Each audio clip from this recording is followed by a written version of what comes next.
Hi everyone, Jared Nickel, Executive Director for ProjectCOE.com here, and today I'm going to take a look at Forza Motorsport 3 for the Xbox 360. I just want to start off and say that I'm really not a racing guru, but I was lucky enough to get a copy of the game early from Microsoft, so I figured, you know what, let's get this review up as soon as I possibly can. So, the big thing with Forza Motorsport 3 is accessibility. Right from the get-go, this is really obvious that there's never really been a simulation racing game quite like this before. Not only do you get a whole slew of driving assists like you've seen before, things like stability, traction, and driving lines, but you also get the ability to use the rewind function that was introduced back with Grid, thanks to our own Justin Simpson for smacking me in the back of the head with that, because I forgot all about that game. So if you combine these things together, you really have a system that appeals to both the super casuals and the super hardcore. Because driving assists, you're actually given incentives to shut them off. And those incentives are in the form of credit bonuses. So for example, let's say you shut off every driving assist, you'll actually get a 100% increase. So if there's a race will net you, say, 2,000 credits, you'll now get 200,000 credits for your bonus. I mean, think of something like that. That's pretty sick. Anyways, the rewind function, you can use it up to 3 times in a row, and it goes back about 2 seconds of lap time. It does vary.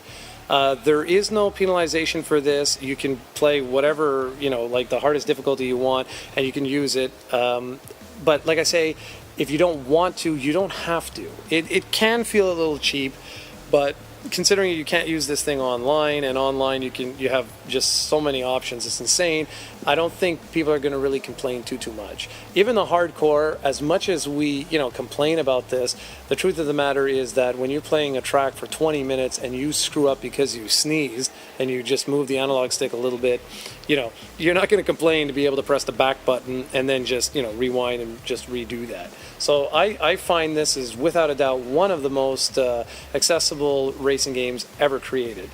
On top of that, controls are phenomenal. This is in my opinion, this is one of the best controlling racing games ever created. It really does feel like an extension of your hands in the game. It's just like molded together. If you have a racing wheel, all the better for you, but I played the entire game through a controller, and it really worked quite well.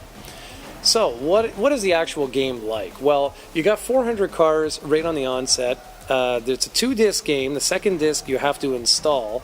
I have a 120 gigabyte hard drive, so I didn't really miss that 1 gig. But if you don't want those cars, that's a price you're gonna have to pay. You're gonna have to lose that gig. There is quite a bit of loading, I must admit, before each track. So if you want to install that first disc too, it may be a good idea to cut down some of the loading.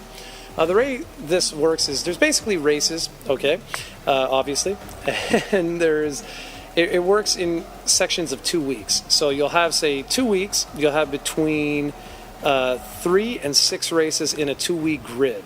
Think of it like a sports game. So you'll see a map, and you'll see little race events on the grid. Events you select before you actually race anything, and you typically have 3 to choose from. Okay, so it works sort of, the overall thing is like this.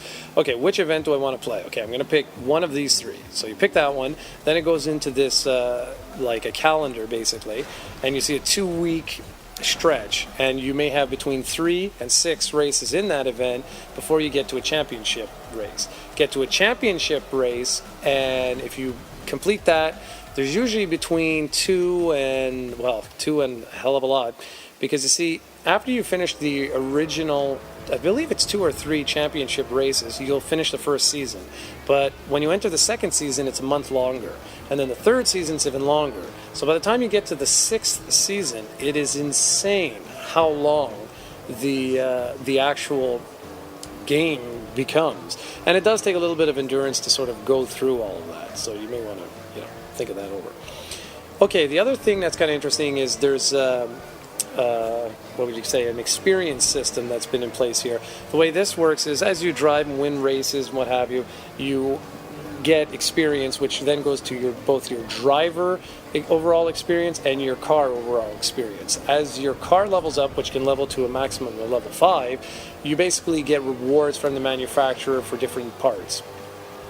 Speaking of parts, the way this works is just like it always has. You can individually tune your car, or you can do a quick tune, which works very similarly to the rewind and all the assists, in that it's basically there to really help you out if you don't know what the heck you're doing and you want your car to be upgraded but you don't want to screw anything up. The driver experience, that's used mainly to get you access to different events and unlock more and more events. And there are so many events that you could quite literally be playing this game for like 3 or 4 months before you finish off everything. Now, the other thing that made Forza quite special was its physics, its artificial intelligence, and its user customization. And all three here are absolutely top-notch. Customization, you can make decals, paint jobs, anything you can think of. Same with tuning, you can tweak the car to perfection or destroy it. And you can take all of these things and shove them up on the Forza storefront, where other people can use their in-game credits to purchase them. You can have it bidded. You can do whatever you want. There's just so many options. It's just nuts. In terms of the artificial intelligence, what I loved was, as I was driving along, there would be a car in front of me, and he'd just totally spin out of control. I thought that was wonderful because it shows sort of like a sense of realism. And yes, I've seen it before in other racing games, but you know, it's this whole entire package that really blew me away. And the physics are another thing that totally floored me.